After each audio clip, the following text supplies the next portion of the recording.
start the recording. All right, we are recording. We are live. Got the audio and the video running. So welcome to Statics. We're on lecture 9. I hope everybody had a wonderful weekend. I know we had some sort of Blackboard outage or something like that this weekend because I got a few emails, like multiple, from students in a couple different classes saying there was a Blackboard issue. So what I'm going to do, I extended the deadline of the homework that was due today to 5 p.m. So that should give you enough time to knock that one out.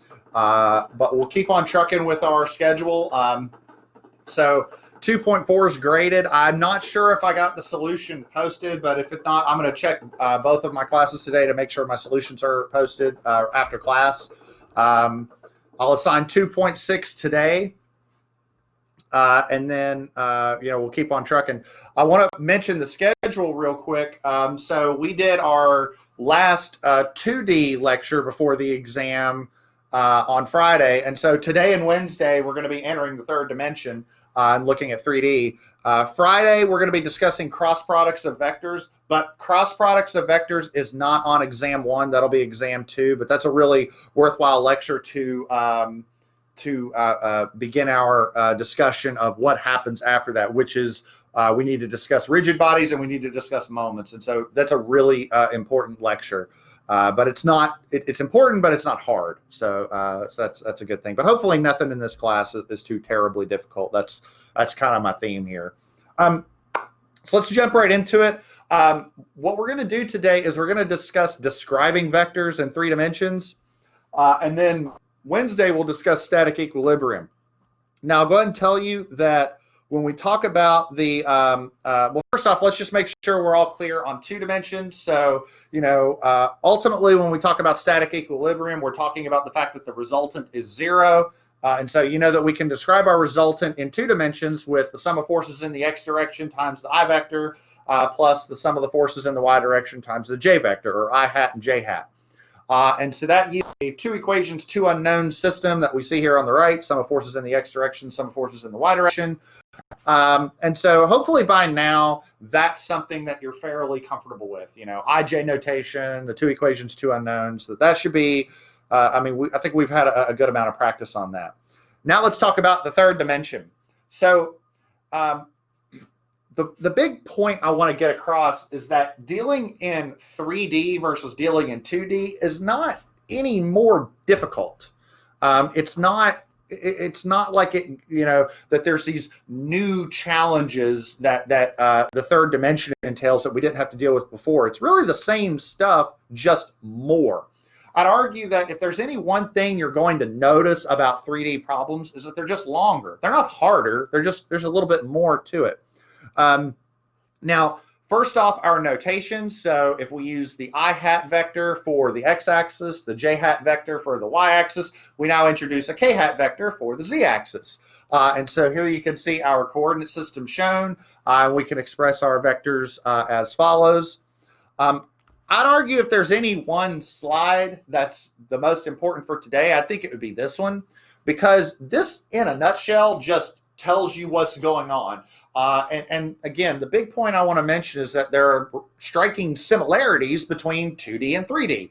So for instance, if we talk about the vector description, we'd have force in the x component times I hat plus the force component in the y direction times j hat. That would be how we describe a vector in 2 dimensions, and in 3 dimensions, we just add more to it.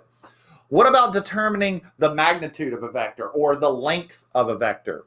Well, what do we do if we're dealing in 2 dimensions? We use the Pythagorean theorem. The sum of forces in the x direction, or the force in the x direction squared plus the force in the y direction squared, take the square root, and that's your magnitude or your length. What do we do in 3 dimensions? There's just more to it.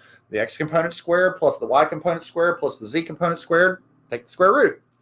What about vector addition or trying to determine resultants? Well, what did we do in 2D? The forces in the x direction times I plus the forces in the y direction times j, just add up those components. Same deal here. Just add another component on the end to it. Now, we do have 3 equations and 3 unknowns because we're dealing in 3 dimensions. So again, it's not that the problems get harder, it's that they do get a little bit longer. Now, one thing that maybe is a little different, ultimately, I actually think it's a bit easier, is the orientation.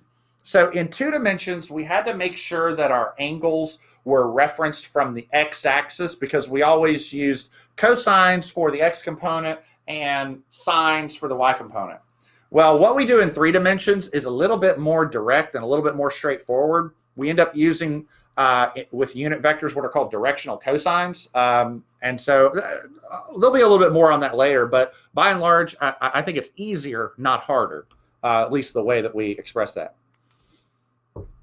Okay, let's talk about a unit vector, and let's go back to this. We talked a little bit about this a while back when we started to introduce the concept of I hat and j hat and ultimately k hat. What is a vector? Let's go back to square one. What is a vector? A vector is a mathematical object that expresses magnitude and it expresses direction. And remember, if you multiply by a scalar, all you do is affect the magnitude. So we said that one way we can express a vector is we can say a vector equals some magnitude multiplied by a vector that has a length of 1 in whatever direction that you're talking about. So if you have a vector that you want to say points that way, and it's a vector that has a magnitude of 20 pounds, so it's a 20-pound vector pointing that way, you could say that that equals 20 pounds times a unit vector that points that way, a unit vector with the length of 1. And so we term that length a unit vector.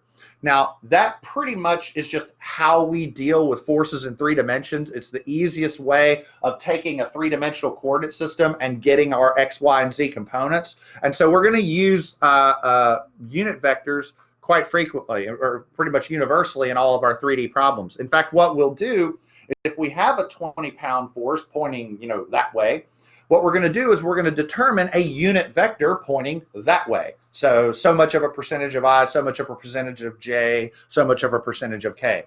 And so we tend to use the term lambda. That's that little, like almost like a backwards integral symbol with a little hat on it. That's the Greek letter lambda. Use the letter lambda for unit vectors. That's what our textbook uses. So whenever you see lambda, that's just a unit vector in the direction of that force. And so the hardest part is determining the components of that unit vector, but we do have a little trick that we can use, and that's looking at the distance. So let's take a look at this image here on this slide, and this will be how we determine our unit vectors. Because once you get the unit vector, you're rocking and rolling. That's kind of like the hardest part, and it's even then it's not that hard. So let's say you have a vector. And remember, vectors are defined by a magnitude and a direction. So one of the ways that you can define direction is you could say that the vector acts that way. And what do I mean by that way? I'm saying along the line that goes from here to here. So let's say from 2 points, from like point M to point N. Well, if you know the vector that goes from, let's say, point M to point N, you can define a vector from point M to point N by just using those distances, like how far you go over in the x-axis, how far you go over on the y-axis, how far you go over on the z-axis. So the distance vector, mn, would be the vector, the length vector, the distance vector from point 1 to point 2.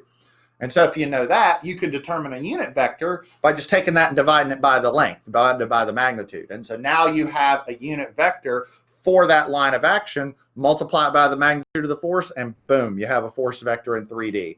A little bit of work, a little bit of grunt work, but it's really not that hard. It just tends to be a bit repetitive.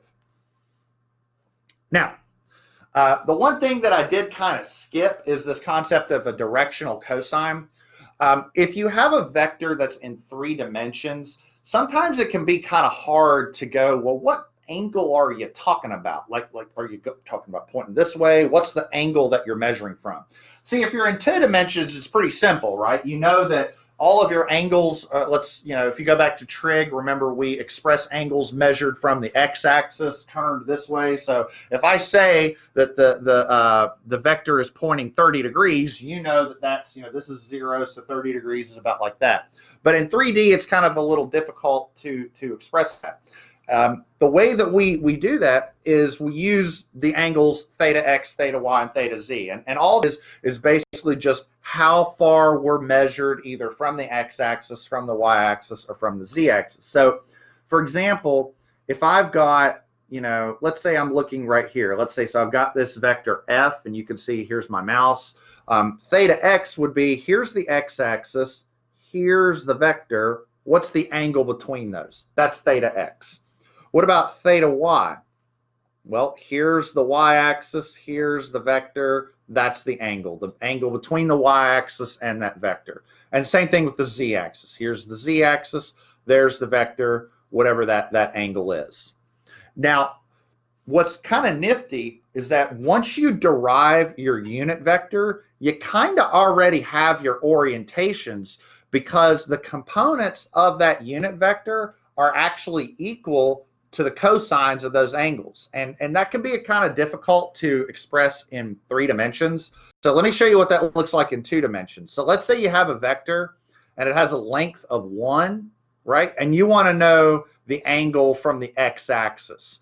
Well, the angle from the x-axis to your vector is the cosine of that angle. The cosine of that angle, it's adjacent over hypotenuse, but the hypotenuse is 1. And so these components here are actually just equal to the cosine. So once you have the unit vector, take the inverse cosine of each of those components, and boom, you know the angles measured from each axis. Pretty straightforward. It's pretty nifty. I've got a lot of formulas going on a lot of these slides, however, and I'm of the opinion that really the best way of exploring these 3-dimensional problems is to just do one. So what we have here is we have a 3-dimensional problem. We've got a wall that's being held in place by a series of cables. And for the purposes of this problem, I'm only going to look at 2 of them. I'm going to look at cable AB, and I'm going to look at cable AC. Now, I've got this image here, rendered in 3 dimensions, and I know that the tension in one cable, the AB cable, is 840 pounds, and the tension in cable AC is 1,200 pounds. Okay, so once I've got the tension in those 2 cables, what I want to do is I want to determine the resultant, the magnitude and direction of the resultant of those 2 cables on that stake on the ground, on that stake at point A. And so there's going to be a lot of steps to go through, but I think you're going to find they're pretty rote and pretty mechanical. Again, I find 3D problems aren't really hard. They just kind of can tend to be a bit long. Okay, so before we get to the whiteboard or to the notebook, what I want to do is I want to pull my camera up here. Let me stop my share. Okay, so what I have here is I have that image drawn here on the on my whiteboard, and the first thing that I want to do before we get into any of the math or the grunt work is I want to start by just looking at some pretty basic stuff, and I want to define some distance vectors. So what do I mean by a distance? Okay, here's our point A. This is the stake in the ground, and then I've got this cable AB and this cable AC. And what I want to do is I want to see if I can define a vector that goes from point A to point B and from point A to point C. And the reason I need that is because, I mean, here, let's take cable AB. This is the cable going from point A to point B. Well, if I can define the vector that goes from point A to point B, I can take that vector, divide it by its length to get a unit vector in that direction, and then multiply that unit vector by the tension to get a force vector in that location. So it's like I use the distance vector to get the unit vector, use the unit vector to get the forces. Again, it's not hard, but it's just a lot of steps. Okay, same thing with the AC. But before we do all that, we have to actually determine our vectors. And this is where you kind of need to do some 3-dimensional thinking. And so the first thing that you kind of have to do is you have to write out your coordinate system. Now, I'll go ahead and tell you on homework assignments and exams and things like that, I'm not going to make you come up with, your coordinate system. I'm going to give that to you because, to be honest, there's what, 27 people in the class. 27 people could choose 27 different ways of writing that, and they'd all be correct. And then I have to go and grade 27 different orientations. I don't want to do that. So I'll give you that at the beginning of the problem. But in real life, you won't have that. So you'll have to kind of pick one. Okay. So here's the coordinate system that I've selected. So we're going to say, so here's the coordinate system. We're going to say x-axis goes in and out of the wall. So like if your wall, the x-axis sort of goes like that, just goes out of the wall. The y-axis, we're going to say the y-axis goes up and down. So like from the ground up. And then the z-axis is going to go along the wall. So you can see how we've got three different directions. We've got in and out, we've got up and down, and we've got side to side. Okay. So what I'm going to do is I'm going to start defining these vectors in 3D. So let's start off, and the easiest way to do this is just to take each axis one at a time. Okay. So let's start off with the x-axis. Okay. The positive x-axis is pointing this way. So if I'm looking at the wall, the positive x direction is pointing away from the wall. Okay. And so I'm trying to define a vector from A to B and from A to C. And so I'm talking about this direction. Okay. So from point A to point B and from point A to point C, they're going in the opposite direction. So both of these quantities are going to be negative. Okay. And they're going to be negative because they're going in the opposite direction. Okay. Now, as for the magnitude, well, you just have to ask yourself, how far is it from the stake to the wall in the x direction? And when you look, you see that's this term right here, because that's along the ground from the stake to the wall. So these are negative 16. 16. And so I've got part of my vector already figured out. What about the y vector? Well, the y vector goes upward. So it starts at the ground, works my way up. So from A to B, from A to C, both of those are going upwards because here's the stake and it's going up to the top of the wall. So both of these are going to be positive. And how far is it from the ground to the top of the wall? It's just 8 feet. Okay. Now, here's where the vectors get different, right? The vectors get different when we talk about the z direction. The z direction is along the wall, and that's where things get different because I got a stake in the wall and the cables go like that, right? So one goes this direction, the other goes this direction. So here we go. So if I look at A, basically that direction is positive z, that direction negative z, because I'm just going along my z-axis. So that's the positive direction, that's the negative direction. Okay, so AB, this goes positive, AZ, this goes negative. Okay, and so all you have to do is read the dimensions. So for AB, we go positive 11 feet in the x direction, or z direction, sorry, and for z, negative 16. Okay, so let me stand over here. So here's your two vectors described in 3 dimensions. Before I jump to the notebook, I want to see if this makes any sense. Does anybody have any questions? I mean anything, because if you get this, the rest is just grunt work. It's just a lot of repetitive calculations. Not hard, just repetitive. Good deal. So essentially, we could, as long as we choose the coordinate system, it will work. So instead of it being plus or minus z, it could be plus or minus x, as long as we kept it coherent. Yes, exactly right. So as long as your coordinate system is consistent, so what I'll tell you is this. What we're ultimately going to compute is the magnitude of the resultant. Now, the magnitude of the resultant is, just the total amount of force from those two cables. It doesn't matter which way you have your coordinate system figured out. You're going to get the same magnitude. What will change, so if you choose one coordinate system and I choose another, we're going to get different angles. They're all going to mean the same thing because they're all going to reflect a resultant, I don't know, maybe going like that way. But I might write it differently than you. Hence why, for homeworks and exams, I'm going to pick that just so that we all arrive at the same numerical conclusion. But you can choose whatever coordinate system you want. That make sense? Yeah. Thank you. Good deal. Oh, no problem. All right. Let me go ahead and break out the notebook. Let's see.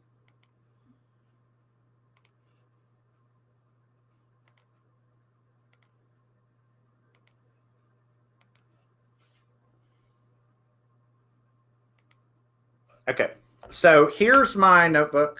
Let's see, bring that out, make that big. Okay, so let me, oh Lord. Okay, so let me write these distance vectors that I just figured out. So distance vectors.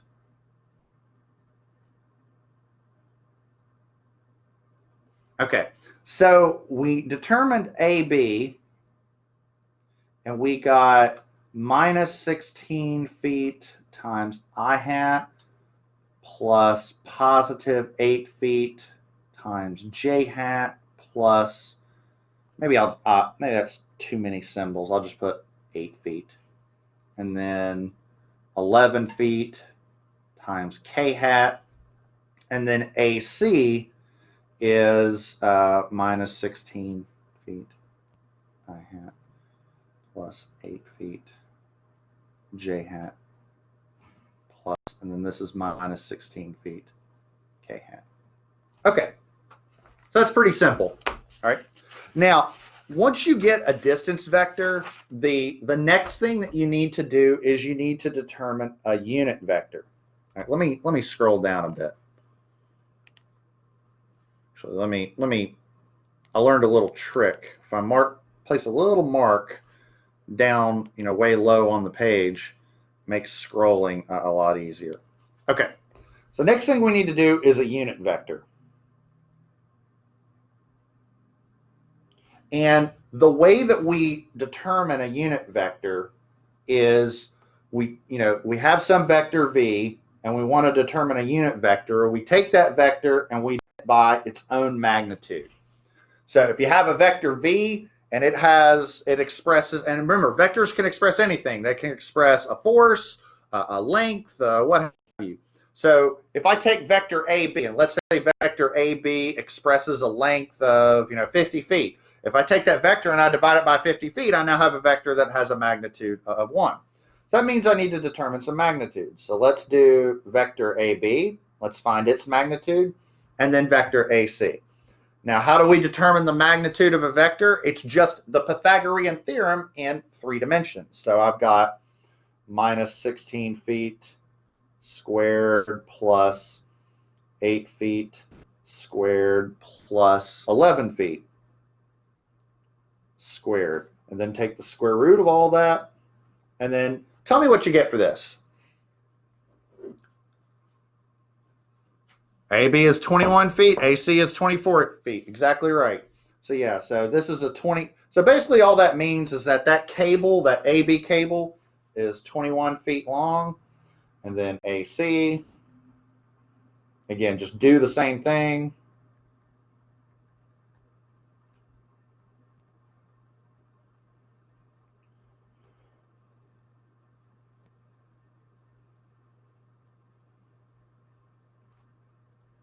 $24 feet. Okay. So what do we do from there? Well, let's take the unit vector AB.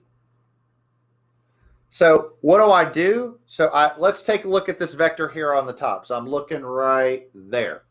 Okay, so AB is negative 16 feet times I plus 8 feet times J plus 11 feet times K, and the magnitude of that vector is 21 feet. So what do I have? I've got negative 16 feet over 21 feet times I. And I'm doing it this way for a reason that you're going to see here in a second. Plus 8 feet over 21 feet times J plus 11 feet over 21 feet times K. Just divide out the magnitude. But there's another thing that happens when you divide out the magnitude is you also get rid of all of the units. When you look at a unit vector, it has no units. It is unitless.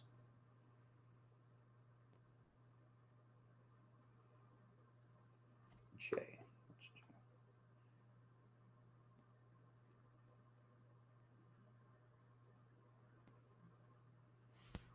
Okay. And so what we'll then do is take this unit vector, multiply it by a force, and then we get a force vector. And the only units in that force vector are the pounds or the newtons or the kips or whatever force you're dealing with. All right. Same thing with lambda AC. Let me scroll down a bit. So lambda AC. So we take minus 16 feet over 24 feet, I, plus 8 feet over 24 feet times j, plus, and then this one was minus 16 feet over 24 feet times k. So again, the units cancel. Okay. Now, if you look at this vector, I can probably simplify the fractions a bit because I've got what I got minus 16 over 24. That's going to be what? Minus 2/3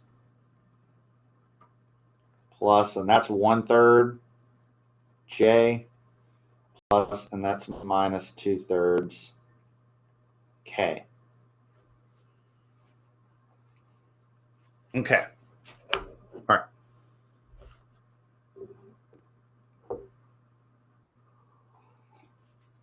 Did my camera go out? It looked like it went out there for a second. Maybe it's just this remote link I'm using. If you all have any technical glitches or if there's any loss of broadcast, just let me know. Okay. So once we've got these unit vectors, we can rock and roll, because now what we can do is we can define our force vectors. So tensile force vectors. Vectors, not vectors. And what we mean by that is when you have a force vector and you want to describe what that force vector is, basically what that is the magnitude of that vector times, options, go okay, times the unit vector. Okay. Now, remind me, somebody help me out. What was the magnitude of AB and the magnitude of AC? What were those? Somebody tell me.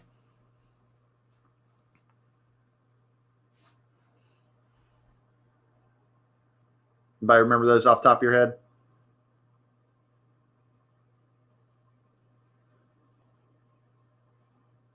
Well, no. Okay. Those are. Go ahead. For TAB, it'd be 840 pounds, and then for the tension in AC, it is 1,200. There you go. Thank you. Yeah. So a second ago, the AB is 21 and AC is 24. Those are the magnitudes of the distance vectors. What I was needing is the magnitude of the force. Okay, so I take those distance vectors, turn them into unit vectors, then multiply them by the force to get the force component. So now what we'll do is we'll then say, let's take the tensile AB. Let's the tensile force AB. So I want that vector, okay, and so that's going to equal the tensile force times the unit vector. Okay, so what do we got? We've got 840 pounds times a vector, and that vector is minus 16 over 21 times I plus 8 over 21 times j plus 11 over 21 times k. Here, I can just write it like that. All right. So I'm going to let you all do that in the chat. Somebody help me out with that. So if I have 840 times each of those components, what are those three components going to be? So it's going to be something times I plus something times j plus something times k. Somebody help me out with that in the chat.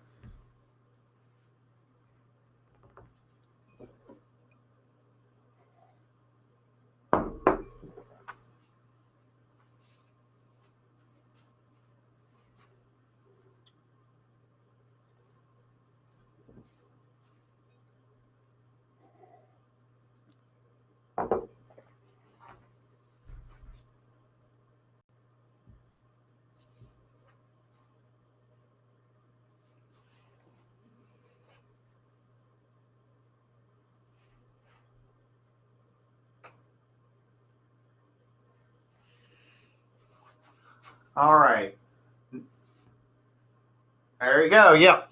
Okay, so this is, so we'll write it like this. So tension AB is, and I'm going to say negative 640 pounds times I plus 320 times J plus 440 times K. And yeah, we've got, I think, like 3 or 4 different, yeah. So everybody count the same thing. But look at what happened in the end. So we took these cables that were in distance terms, because this was in feet, and now we have a force vector in pound. Okay, and so I was really trying to be cognizant of writing the proper units, because we wanted to get that accurate. Okay, let me scroll that down a bit. Okay, and so now we do the same thing again. When you're dealing in 3D, it hard, it just tends to get a little repetitive. And if it gets repetitive and boring and you're doing the same thing but you're doing it correctly, then you're doing something right. So TAC times lambda AC. So, excuse me. So we had a force of 1,200 pounds. And then I'm going to cheat a bit. I'm going to scroll up a second so I can read that vector. There we go. So that was minus 2/3 times I hat plus 1/3 times j hat. We'll just say minus 2/3 times k hat. Okay, so somebody help me out with that one. If you did the first one, you can do the other. Somebody else in the chat. Make sure everybody's awake and has their coffee ready. I'm starting to run low. I might need a little bit more.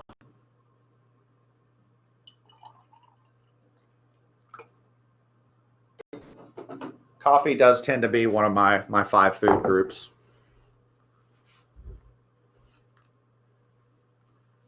Close this.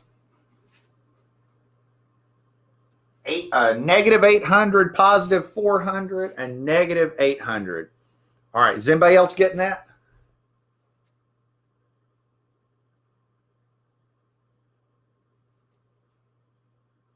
Good, yeah, because that's what I got. I just wanted to make sure everybody's rocking and rolling. All right, so I would say firing on all cylinders, but we have mostly civils in the class, so not that, there's a couple mechanics in here though. All right, negative 800 pounds times I hat, that's tension AC, plus 400 pounds times J hat plus minus 800 pounds times K hat. Okay, so now there's nothing wrong with that. There's nothing wrong with that. All right, so now we need the resultant. Okay, and remember that the way that you determine the resultant, and I mean, it doesn't matter if it's 2 dimensions or 3 dimensions or whatnot. The way that you determine the resultant is you sum up all your individual vectors. Okay, so we have the tensile force in AB is minus 640 pounds times I hat plus 320 pounds times J hat plus 440 pounds times K hat. And I like to write everything with the parentheses and whatnot, because sometimes if I leave the negative on the outside, sometimes I forget, like, oh, that's a negative number. I need to treat that appropriately. So I always do like a lump quantity in the parentheses and then plus and plus. We got TAC, then that is negative 800 pounds times I hat plus 400 pounds times J hat plus, and then negative 800 pounds times K hat. And so since I've got those, I can just say, scroll down a bit, I can say my resultant is the sum of all those, and then just add up the terms. So I got a negative 640 negative 800, so I add those together, and that's negative. So negative 640 and negative 800, that's negative 1440 I hat plus, and then I have 320 and 400, so that's 720. That's j hat plus, and then 440 minus 800 is negative 3. Oh, go away. Go away. Oh my goodness. Go away. Here, I'm going to scroll down a bit. What did I? Oh, 360.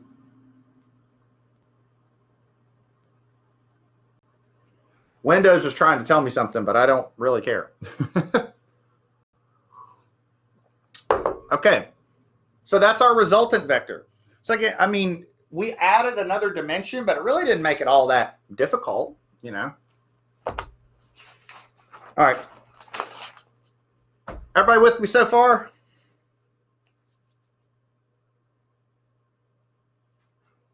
Cool deal. Okay. So since I have the resultant vector, I can go ahead and handle each of these, you know, pretty directly. So first thing I'm going to do is the magnitude of the resultant.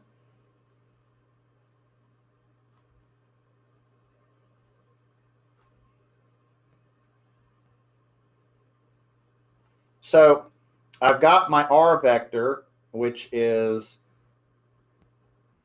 you know, this. And I know I rewrite a lot of things sometimes, but I like to do that just so I can know, okay, this is what I'm dealing with. And so that I get the valuable information from the previous steps. Okay, so that's my resultant vector. How do I determine the magnitude?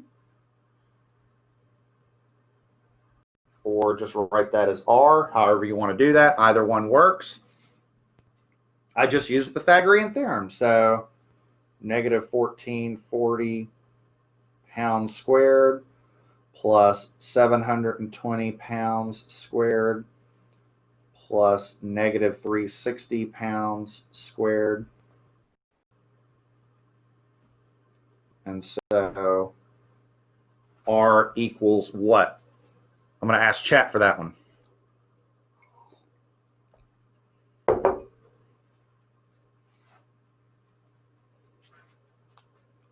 And we'll say 2 decimal places because this one's not going to come out as a pretty number.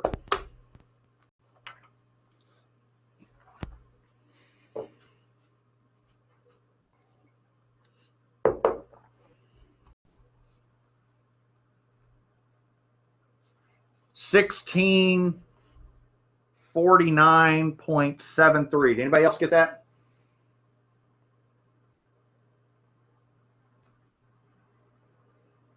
Okay, good deal.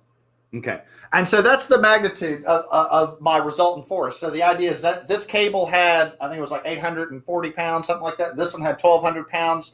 When you take those two vectors and you apply them at the same point in those different directions, your resultant force has a magnitude of 1,600 pounds. So, and that's what you get from this analysis. Now, we're not done because we need the direction of the resultant. We want to know what way it's facing.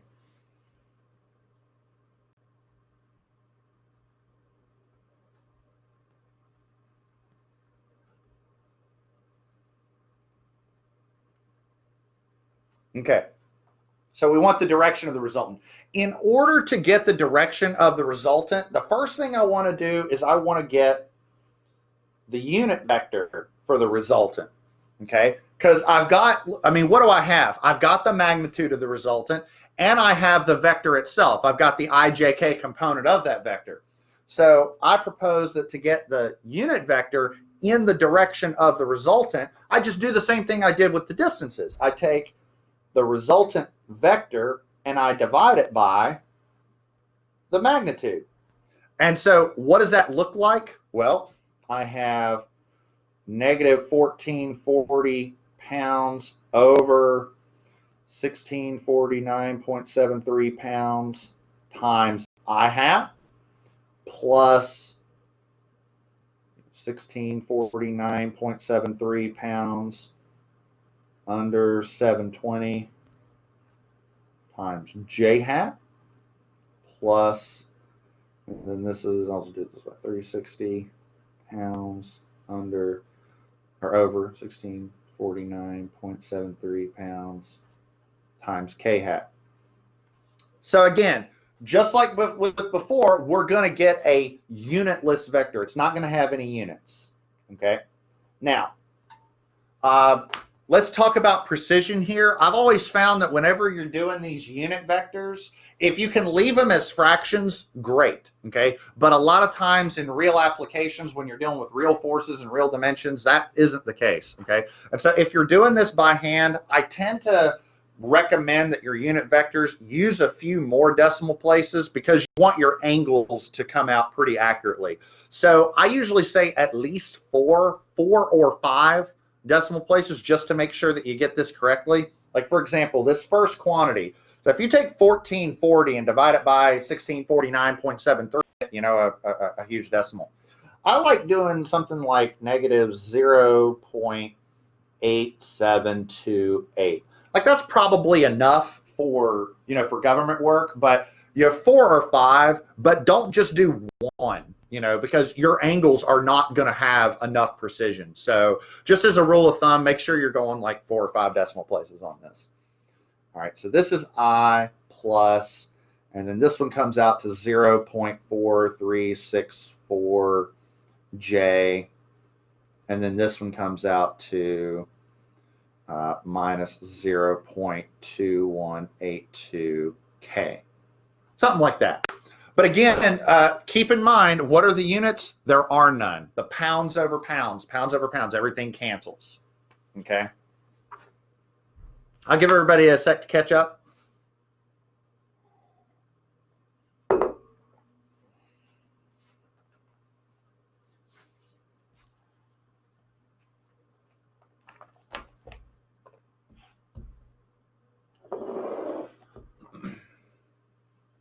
Okay.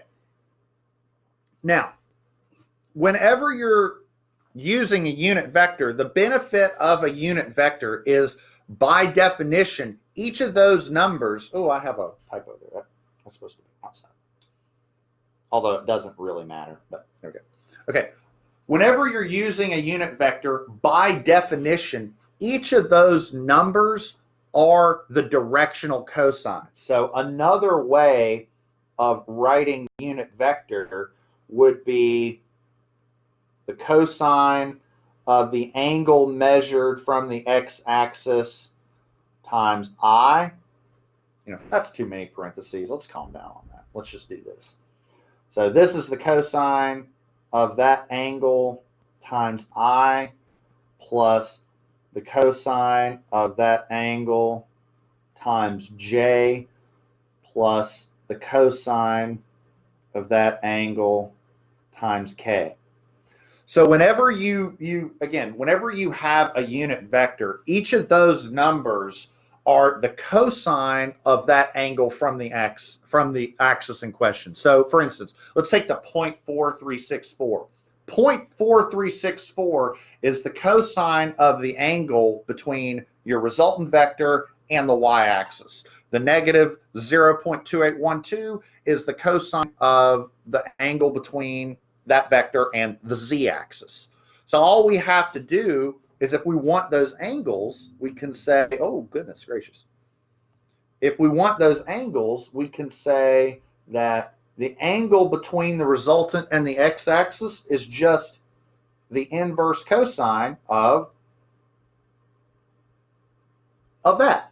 You know, theta y is inverse cosine of 0.4364.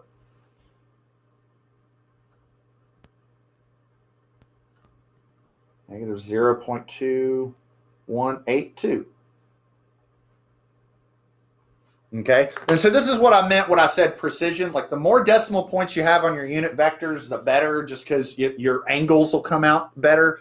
You know, if we had just said like the cosine for theta y, if we just said cosine of 0.4, like our angle's not going to come out with enough precision. So make sure that you're accurate on that.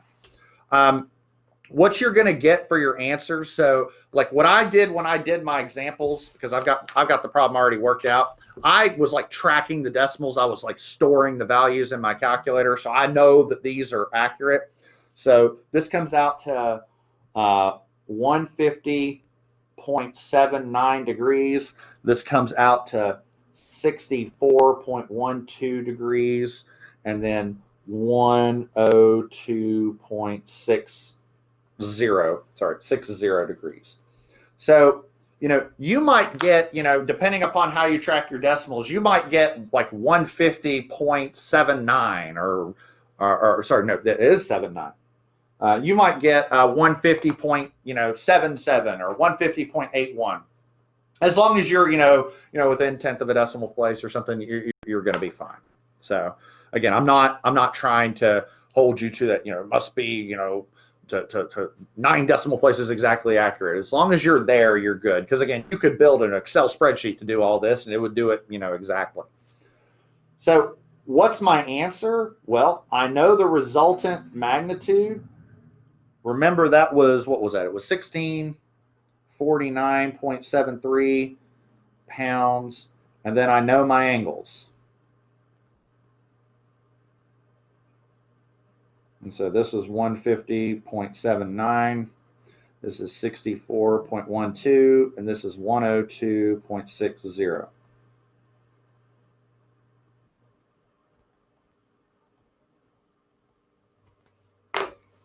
And there you go. So we took 2 vectors in 3 dimensions. We figured out the directions, figured out the unit vectors, described our vector, added them up, determined the resultant, and then determined the direction. Whew. That's a mouthful. I know. Oh. All right. Any questions?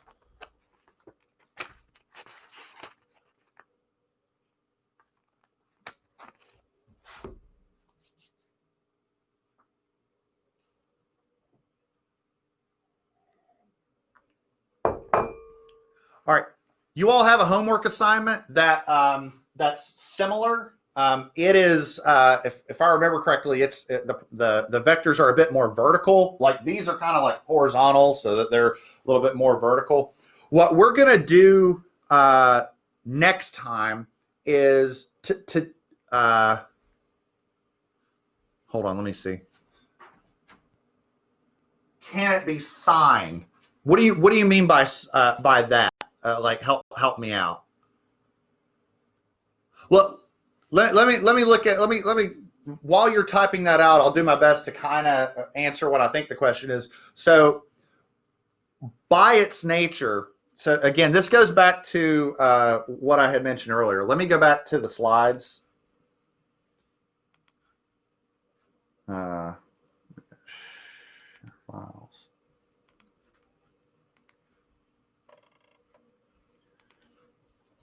So you could, let me put it like this. You could probably like define your coordinate system however you wanted. What I'm saying is that if you're trying to determine those angular measurements, let's go back to what the cosine means. The cosine is defined as the adjacent over the hypotenuse. Okay, so if you have a vector, and again, the biggest takeaway would be what's going on right here.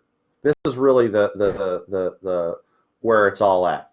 So if you have a unit vector, okay, remember the length of that vector is 1. Okay, what I'm saying is that if you want to determine the angle with respect to the x-axis, then the cosine of that angle is it goes off of the axis in question. I mean, the angle with respect to the x-axis, the cosine of that angle is this length divided by the hypotenuse. So a unit vector, by its definition, each of those components are all cosines angles, okay, just by its definition. So you could probably come up with a way of expressing it in sine, but because of the definition of our trig functions, unit vectors, again, each of these components, like this unit vector component in the x direction, is the cosine of that angle from the x-axis.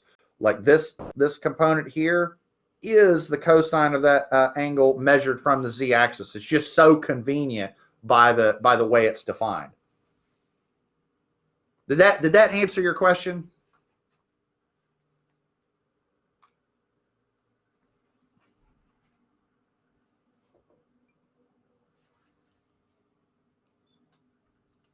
Yeah, it's each one of those angles are measured from the axis in question. So if it's theta sub z, that is from the z-axis. Okay, and so if you have a triangle that's defined by the z, a right triangle that's defined by the z-axis, and the hypotenuse is 1, the cosine is the measurement along the z-axis. So it's just by the definition, that adjacent over hypotenuse. That's why they're all cosines. I mean, I guess if you wanted, you could do that here. You could say, instead of cosine and sine, you could say f sub x. So you could say this is f cosine theta x and f cosine theta y. But because you're dealing in 2 dimensions, it's easier just to use the one angle. But that would work too. Okay, we're starting to get run out of time, so I'm going to go ahead and stop the share. You all have a homework assignment that's due Wednesday, and then what we're going to do next time is our last 3D topic before the exam, which is how do you determine equilibrium in 3 dimensions, because it's going to be 3 equations and 3 unknowns. So just a little bit more work on the calculator. And then Wednesday's lecture is going to be the last topic on the exam. We'll have a lecture topic on Friday, but that won't be on the exam. Monday, we'll have exam review, and then next Wednesday, we have our celebration. That's all I've got, everybody. I will see you all on Wednesday. Everybody stay safe. We'll see you.